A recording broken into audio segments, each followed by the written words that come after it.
안녕하세요. 토요미스테리 디바제시카입니다. 2024년 4월 18일 오후 일본 홋카이도 북서부 루모이시에 살던 17살 소녀 무라야마 루나는 외출 준비를 하면서 엄마에게 말합니다. 친구 만나고 밤 11시 전에는 돌아올게요. 이 말을 끝내고 집을 나서던 그녀는요. 헐렁한 후드티에 운동화 신고 가방을 메고 있었어요. 쭉 가벼운 외출 차림이었죠. 하지만 그날 밤 11시가 넘도록 루나는 집에 오지 않았습니다. 걱정이 된 엄마가 전화를 걸었는데 핸드폰이 꺼져 있어요. 그런데 딱 거기까지였죠. 사실 루나는 중학생 때 부모님이 이혼을 하신 후에 어머니와 단둘이 살고 있었습니다. 근데 다소 불안한 가정환경 때문인지 아이가 좀처럼 마음을 잡지 못했고 종종 가출을 하거나 학교에 가지 않는 일이 있었어요. 그래서 엄마가 이번에도 딸이 집을 나가서 친구 집에서 자고 있겠지라고 안일하게 생각한 겁니다. 그렇게 하루, 이틀, 4일이 지나갑니다. 그때까지도 딸한테 연락이 없어요. 게다가 핸드폰은 계속 꺼져 있고요. 그래서 엄마가 뒤늦게 친구들을 수소문했지만 행방을 아는 사람이 없더라고요. 순간 엄마는 뭔가 잘못됐다라는 걸 직감했고 서둘러 경찰에 실종신고를 접수합니다. 4월 20일 경찰이 수사에 착수하게 되는데 일반적으로 실종한 직후 24시간이 생사를 가르는 골든타임이잖아요. 근데 지금 루나의 경우는 이미 4일이 지났어요. 그러니까 한시가 급한 상황이죠. 경찰은 CCTV, 통신 기록 분석했고 루나가 대체 어디로 갔는지 추적합니다. 그러던 중 루나의 마지막 행적이 예상치 못한 의외의 장소에서 확인돼요. 집에서 무려 90km나 떨어진 홋카이도 아사히카시의 외곽 가무이코탄이라는 곳이었습니다. 그러니까 완전히 집에서 동떨어진 곳이에요. 일단 이 아사히카시라는 곳의 도심은 꽤 발달이 되어 있어요. 쇼핑몰, 레스토랑도 곳곳에 있으니까요. 하지만 거기 외곽에 있는 가무이코타는 이야기가 다릅니다. 인적도 굉장히 드물고 CCTV조차 많지 않죠. 특히 밤이 되면 어둠이 짙게 내려앉기 때문에 범죄에 쉽게 노출될 수 있는 곳이고요. 아니 근데 이런 곳에 루나가 왜 왔던 걸까요? 일단 경찰은 가무이코탄 지역을 중심으로 수색 인력을 파견합니다. CCTV는 물론이고 탐문 수사도 진행했어요. 바로 이때 루나를 목격한 사람이 등장합니다. 한 편의점 직원이었는데요. 루나가 집을 나섰던 그 4월 18일 그날 늦은 저녁에 갑자기 편의점 문이 거칠게 열리더니 루나가 막 헐떡이면서 가게 안으로 들어왔대요. 몸을 떨고 있고 주변을 막 두리번거리는 모습이 누가 봐도 이상했죠. 그러면서 루나가 살려주세요! 떨리는 목소리로 편의점 직원에게 도움을 요청합니다. 직원도 당황해서 무슨 일인가 싶어 경찰에 신고를 하려고 했던 그 순간 편의점 문이 다시 열리더니 루나 또래의 한 여성이 쫓아옵니다. 그리고 아주 단호한 목소리로 얘 이상한 애니까 상대 안 하셔도 돼요.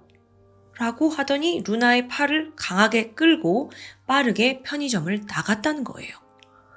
직원이 무슨 일이야 싶어서 이렇게 봤죠. 그랬더니 이들이 이제 어두운 거리로 사라졌습니다. 직원도 어찌할지 몰랐지만 어쨌든 넘어가게 돼요. 여기까지 증언을 확보한 경찰이 그 사라진 골목 CCTV를 추적하게 되거든요. 아니 그랬더니 더 놀라운 사실이 밝혀져요. 루나의 곁에 3명의 젊은 여자와 1명의 남성이 더 있었다는 겁니다. 이들은 편의점에서 루나를 데려간 그 여성과 한패인 것으로 보이죠. 또 다른 목격담이 이어집니다. 4월 18일 밤부터 19일 새벽 사이에 이 지역에 이시카리 강이라는 곳이 있어요. 그 강 위에 있는 신카이 대교 위에서 위태롭게 서 있는 루나를 봤다는 거예요.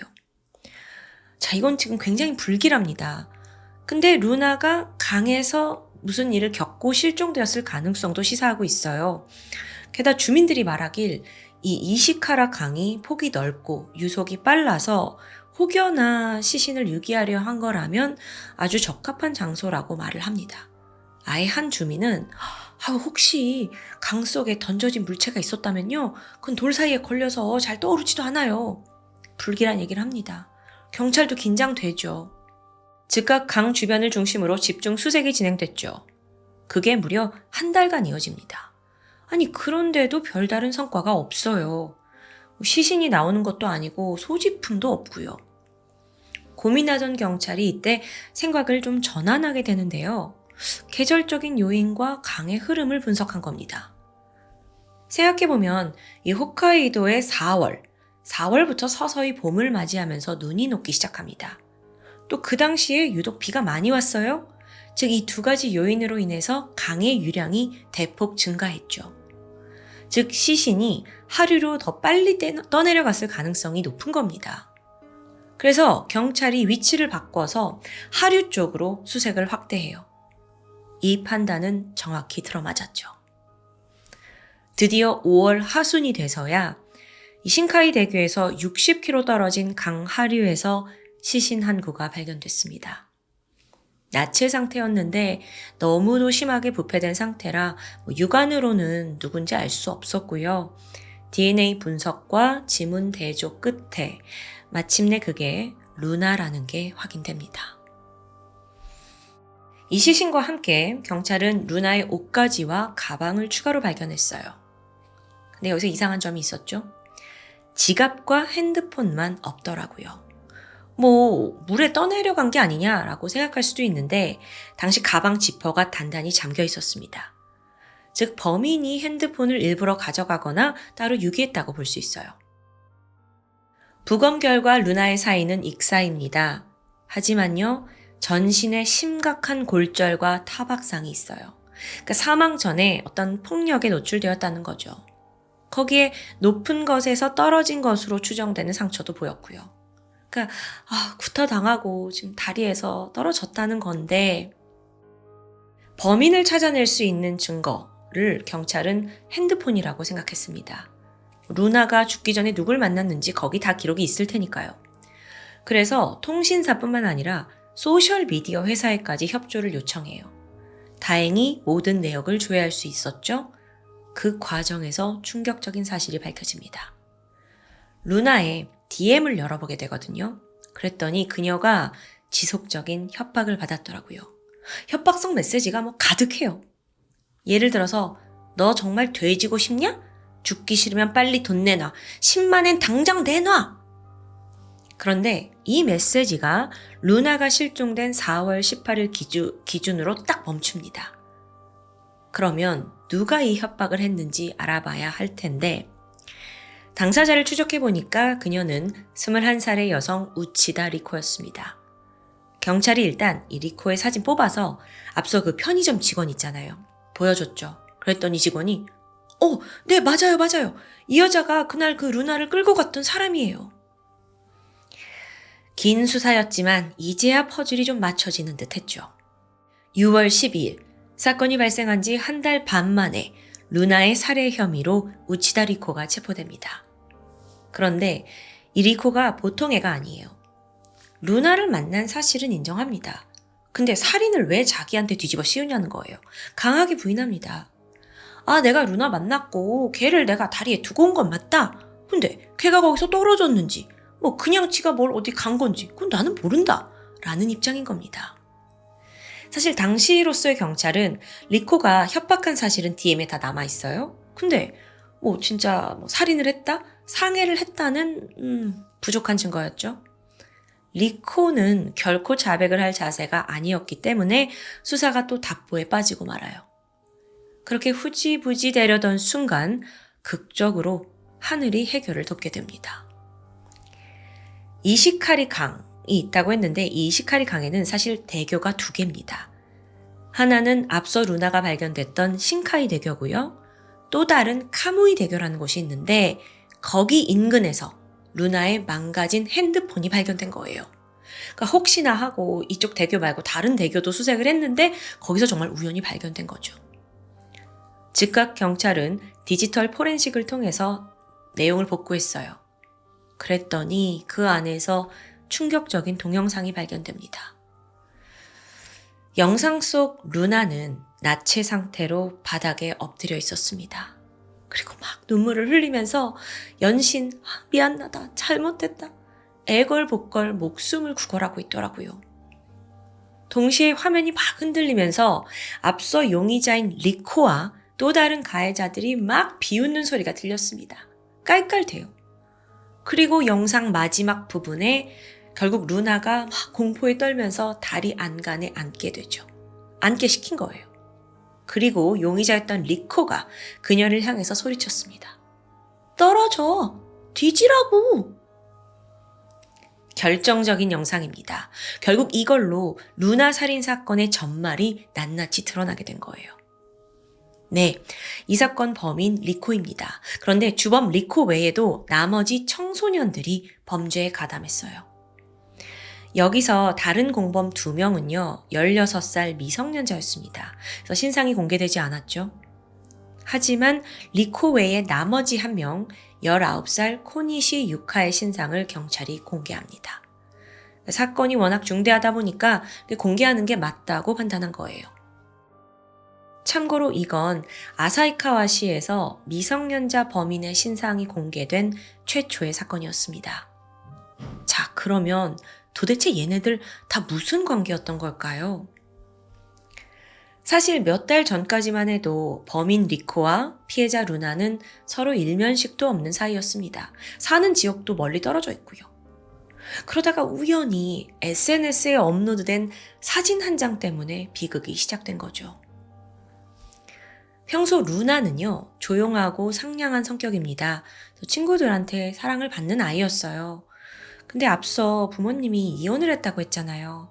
그러면서 엄마와 함께 새로운 도시로 이사를 가게 되거든요. 거기서부터 적응이 쉽지 않았던 것으로 보입니다. 고등학교에 입학한 후에도 상황이 나아지지 않았고 결국 루나는 그 인간관계 때문에 스트레스로 괴로워했어요. 결국 고등학교 1학년 마치지 못하고 자퇴를 하고요. 이후에는 통신제 고등학교라는 곳에 재입학합니다. 그러니까 여기가 온라인 수업을 하는 곳이에요. 자, 어쨌든 루나는 지금 학교를 다니지 않죠. 그러다 보니까 또 외로움이 찾아옵니다. 주변에 아무도 없어요. 그래서 친구를 사귀고 싶다라는 마음에 SNS 활동을 시작합니다. 근데 또 루나의 성격상 자기 자신 막 셀카를 올리고 친구들도 없는데 다 사진 혼자뿐이에요.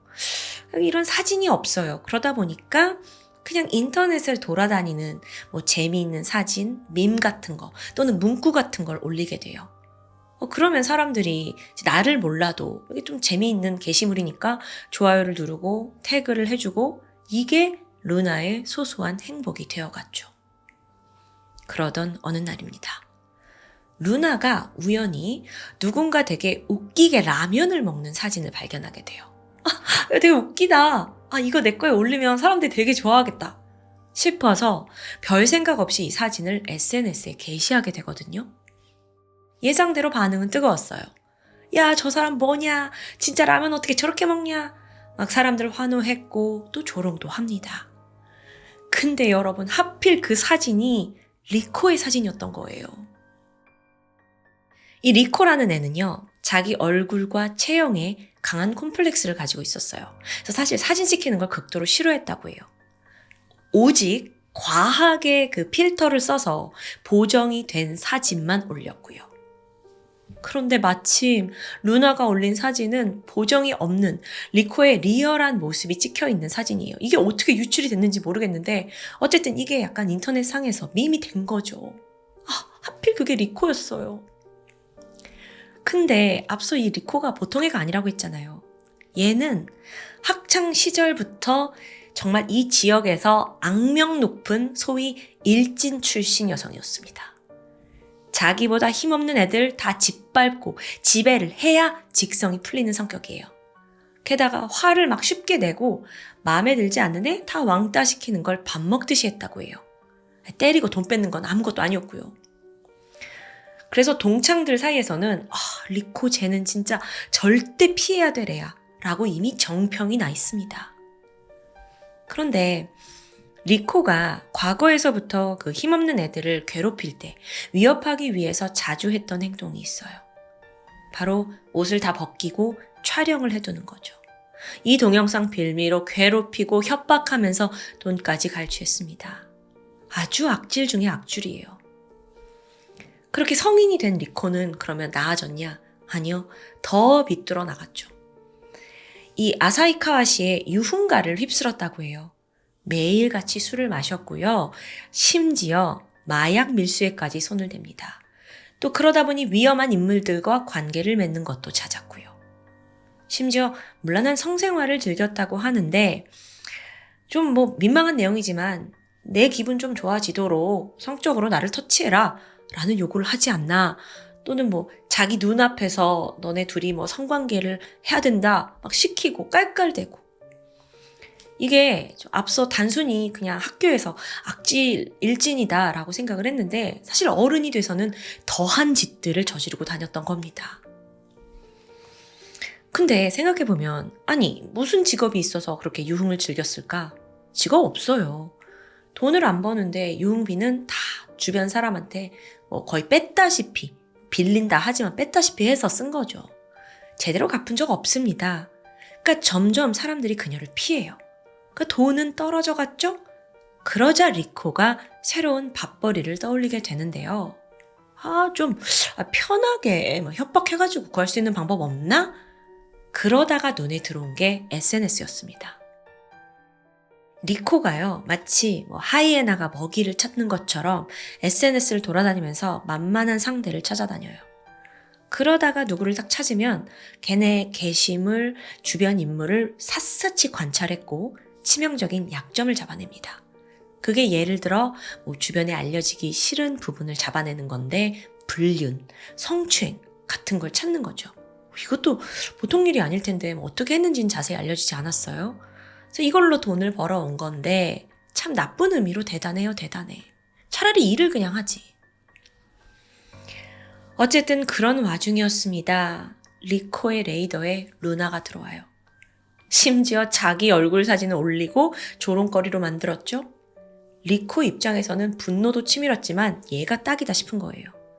그래서 1차적으로 접근을 했을 때 당신 왜 남의 무보정 사진 올리냐? 분노의 메시지였습니다.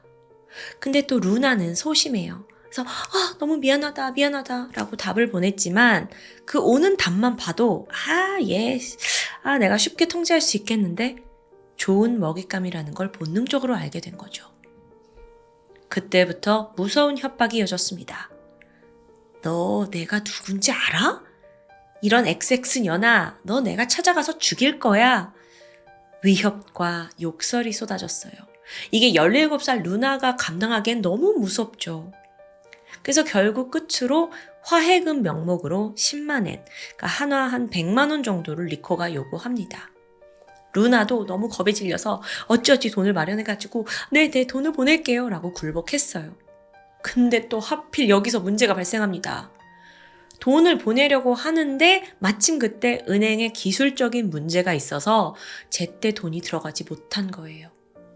그러자 결과만 놓고 리코가 완전히 분노합니다. 야, 이 엑스야, 네가 감히 날 속이려고 해? 너 진짜 죽어봐야 정신 차리겠냐?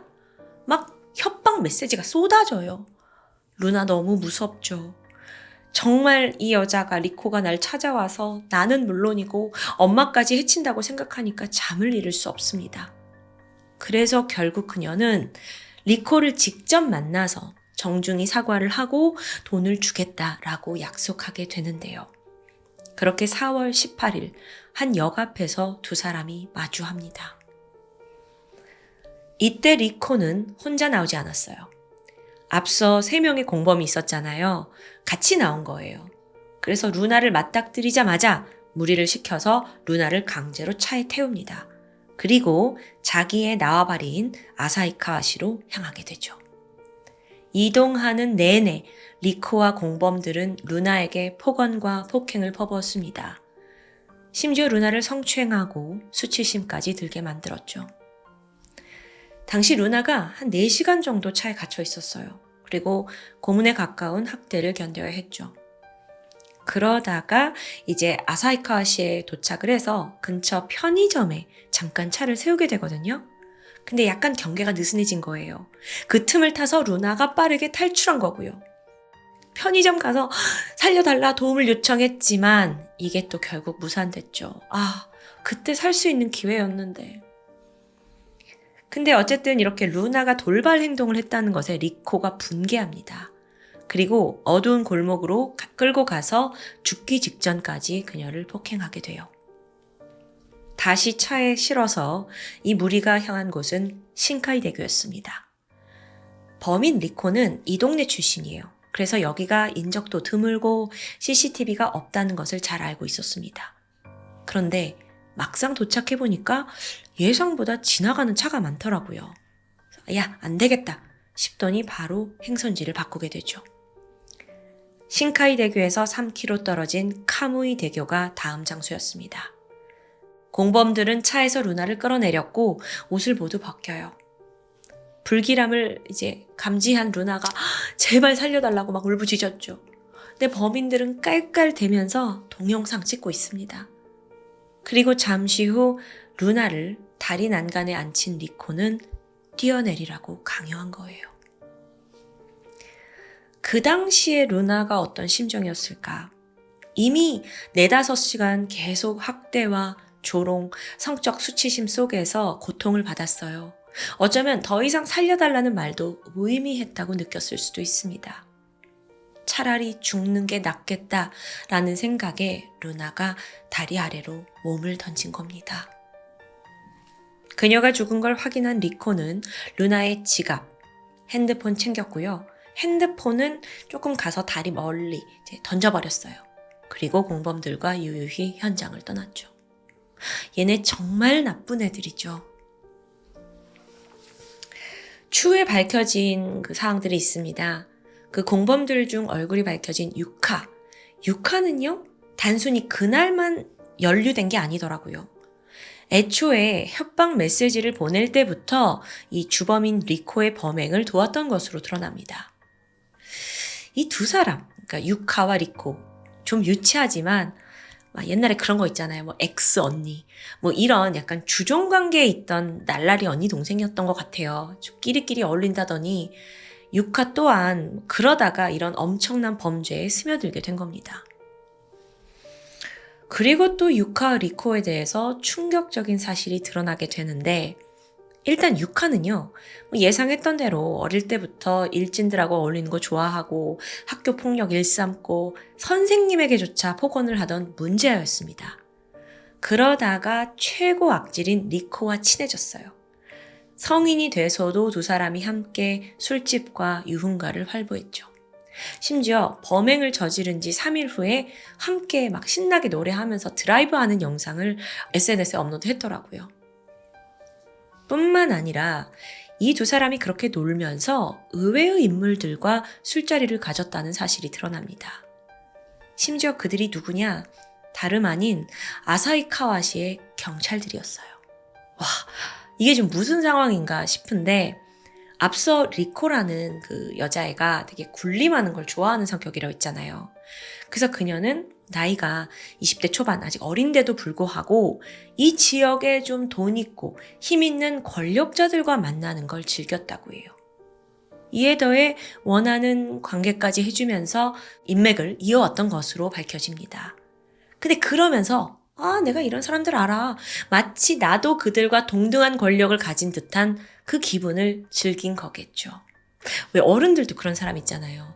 내가 뭐 어디 높은 누구 안다. 인맥 자랑하면서 과시하는 거예요. 물론 경찰들과 만나서 술 마시고 흥청망청 논 건 이 둘이서 살인을 저지르기 전이긴 해요. 근데 또 아이러니하게도 술자리에 있던 경찰들이 추후 루나를 수색하는 사건에 투입되었다고 합니다. 아직 충격적인 사실은 더 남아 있어요. 알고 보니까 리코, 사건 담당하던 경찰과 불륜 관계라는 게 드러납니다. 아니 이건 또 무슨 해괴망측한 일이야 싶은데, 앞서 리코가 협박을 한 DM이 발각이 됐잖아요.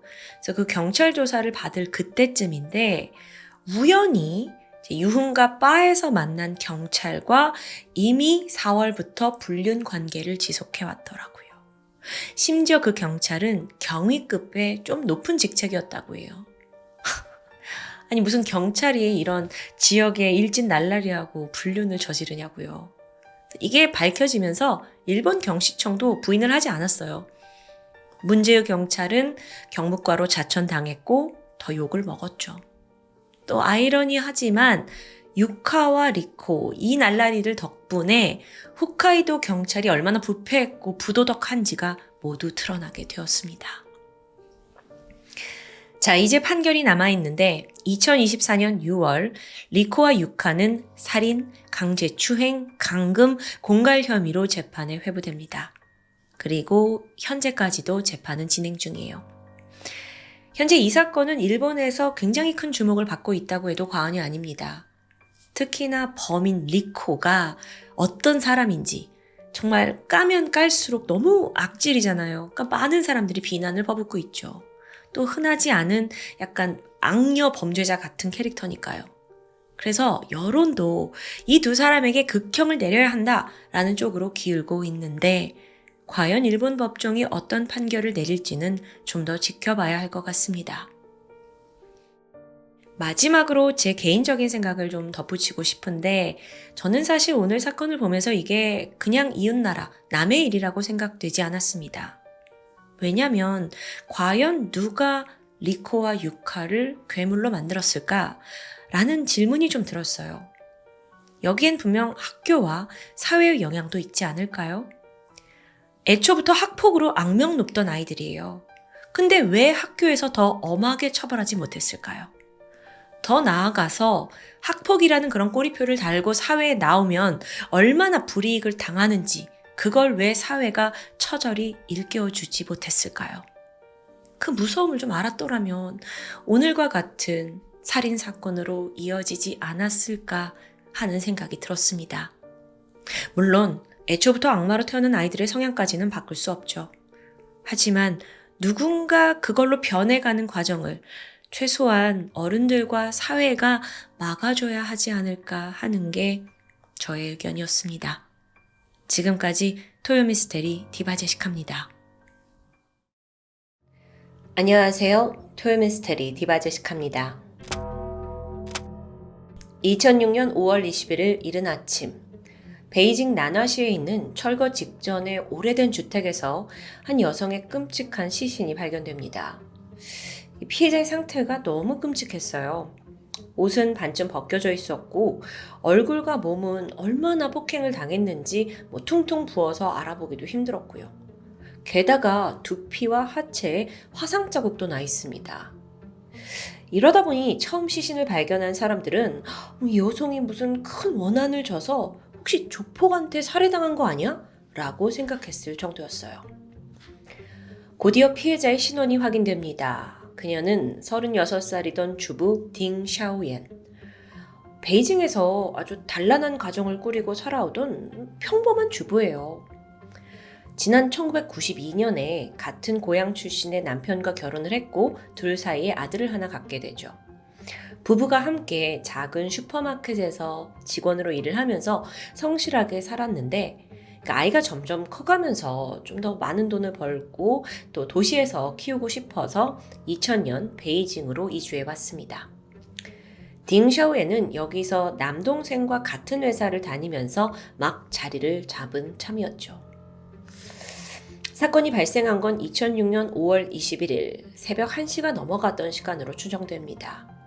그날 딩샤오에는 남편이 늦게까지 집에 돌아오질 않아요. 그래서 막 걱정을 하고 있었죠. 그날 남편은 마침 근처에서 회식이 있었거든요. 근데 보니까 밖에 비가 막 부슬부슬 내리는 겁니다. 아내는 이때 남편이 우산을 챙겨가지 않았다는 게 기억났습니다. 그래서 남편에게 전화를 했죠. 여보, 내가 밖에서 우산 들고 기다릴 테니까 빨리 와요. 이 부부는요, 평소에도 사이가 굉장히 좋았어요. 서로를 잘 챙기는 스타일이었고요. 하지만 그날 이 전화는 결국 아내의 마지막 목소리가 되고 맙니다. 새벽에 남편 량멍셩이 집으로 돌아오게 돼요. 근데 길에 아내가 분명 우산 갖고 기다린다고 했는데 아내가 보이지 않는 겁니다. 그래서 내가 늦어가지고 먼저 갔구나 싶었어요. 그래서 집에 왔는데 여기에도 아내가 없어요. 그래서 그제서야 남편이 전화를 걸어보는데 신호음만 들릴 뿐 응답은 없었죠. 이때 남편의 머릿속에 든 생각은 내가 술 먹어가지고 화가 났나? 이렇게 짐작을 했고 그 화가 나서 가깝게 사는 처남, 그 남동생의 집에 가서 자고 오나 보다 라고만 여겼다 합니다. 그리고는 잠에 들었죠. 날이 밝자마자 남편 량멍셩은 처남의 집에 가기 위해 나서게 돼요. 그런데 웬일인지 조금만 걸어가다 보니까 집 근처에 있는 철거 건물에 경찰들이 쫙 깔려있고 막 사람들이 북적북적거리는 겁니다. 호기심에 자기도 가까이 다가가 봤죠. 사람들 틈 사이로 어렴풋이 누군가 쓰러져 있는 게 보여요. 순간 그는 숨이 멎는 듯 했습니다. 비록 윤곽이긴 했지만 저 쓰러진 사람이 아내라는 걸 단번에 알아보게 된 거예요. 그래서 남편이 거의 정신이 나간 듯 막 사람들 제치고 현장으로 들어갔어요. 하지만 수사관들이 강하게 저지했죠. 그래서 내 아내라고요. 확인 좀 하자고요. 하고 막 들어가려 하는데 수사관들이 남편을 가로막은 데는 이유가 있습니다. 시신이 가족이 볼 수 없을 정도로 너무 참혹하게 훼손되었기 때문이었어요. 도대체 누가 이런 한 가정의 아내이자 엄마를 집 앞에서 이렇게 잔혹하게 살해한 걸까요?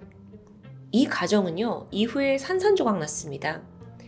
14살이었던 아들은 엄마를 잃은 후에 일상생활이 너무 힘들어졌고 그 트라우마 때문에 난독증까지 왔다고 해요. 딸을 잃게 된 딩샤오옌의 부모님 역시 큰 충격을 받고 실신했고요. 무엇보다 가장 큰 슬픔에 빠진 건 남편이겠죠. 비록 회식이라는 이유가 있긴 했지만 내가 좀만 더 일찍 왔더라면 좀만 더 일찍 올걸.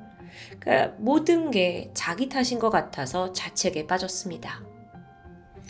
한편 수사는 생각보다 녹록지 않습니다. 안타깝게도 현장 주변에 CCTV가 전혀 없어요. 여기가 철거를 앞둔 곳이라서 굳이 설치할 필요가 없었던 거죠. 근데 참고로 사실 이런 우범 지역일수록 더 있어야 하는 건데요. 그렇죠? 그렇다 보니 목격자도 없고 수사가 난항을 겪고 있었습니다.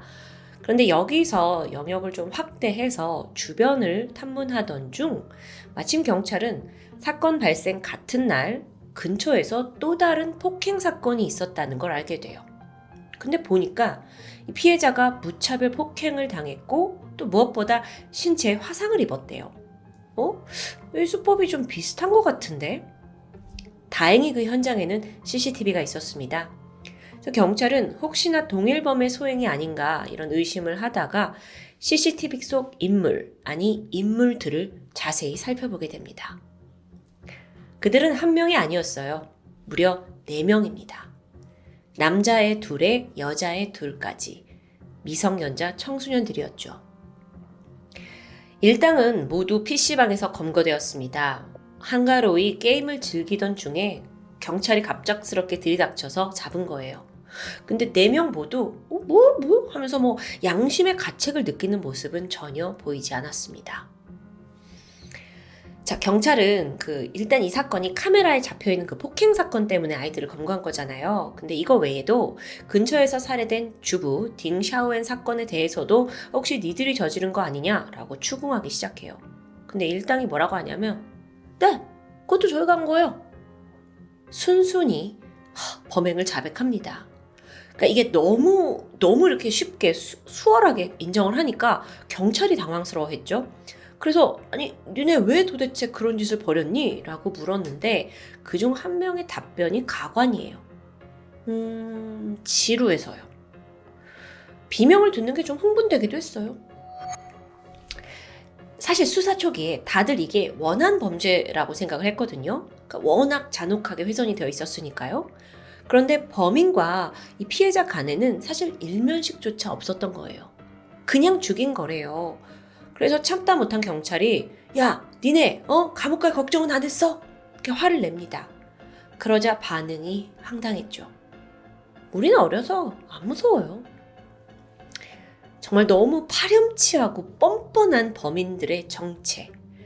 먼저 4명 중 남자의 2은 쌍둥이 형제 17살이던 мя오다 레이와 мя오 샤오시였습니다.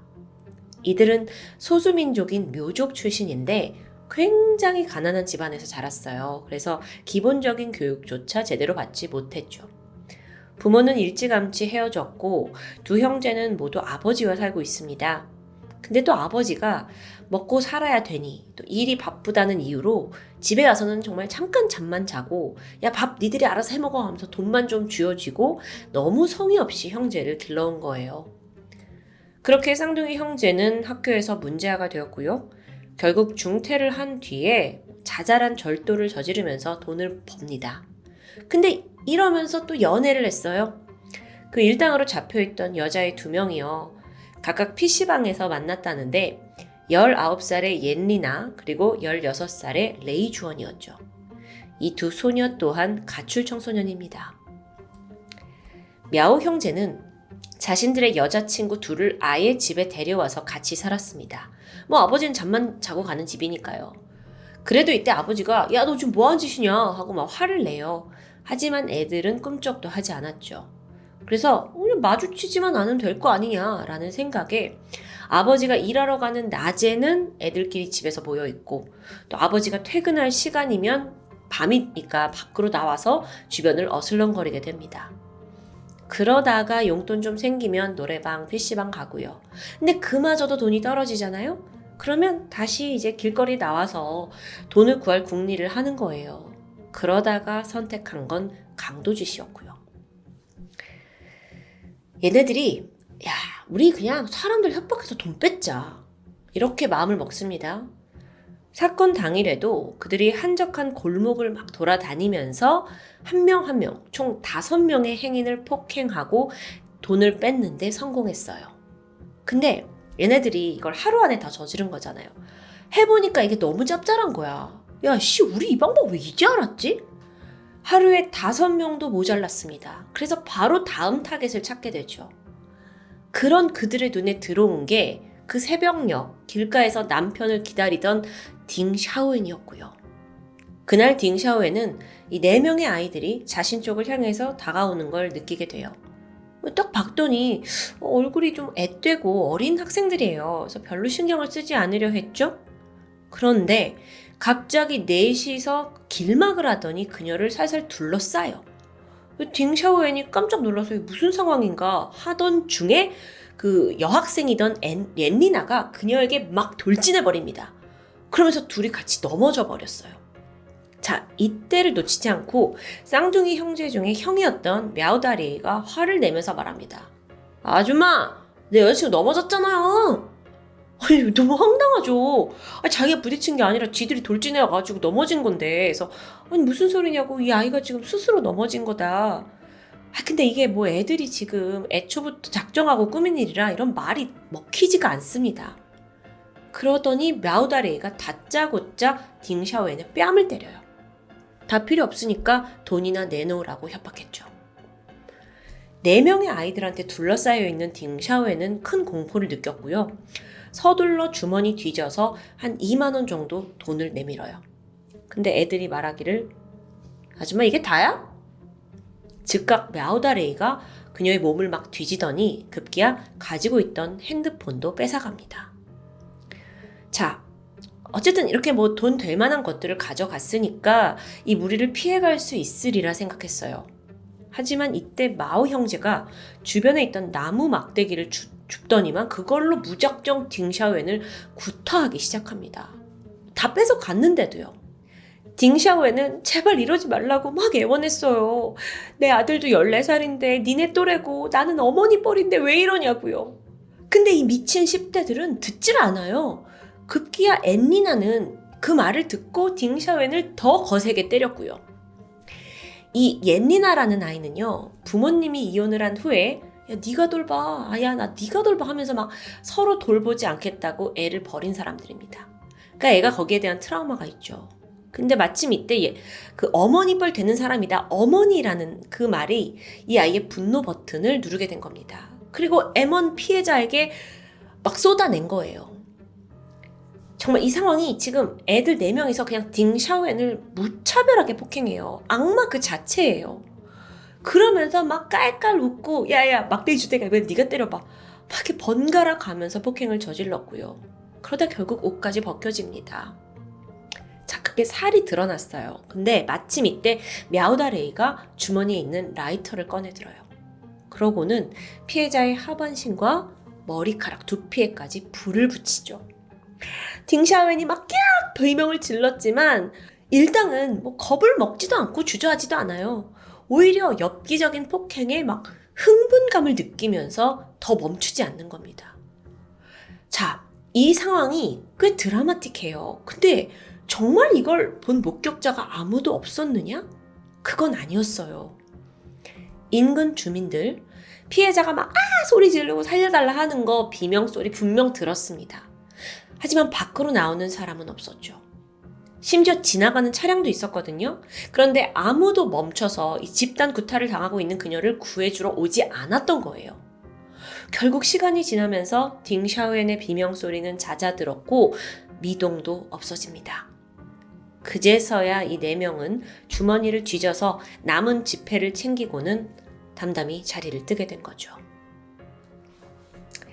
이 모든 절말을 얘기하면서 이 범인들이 조사를 받을 때 하는 말이 죽일 생각은 아니었어요. 그저 너무 자기들이 신나서 많이 때리다 보니 그녀가 실신한 줄 알았다라고 말하는데요.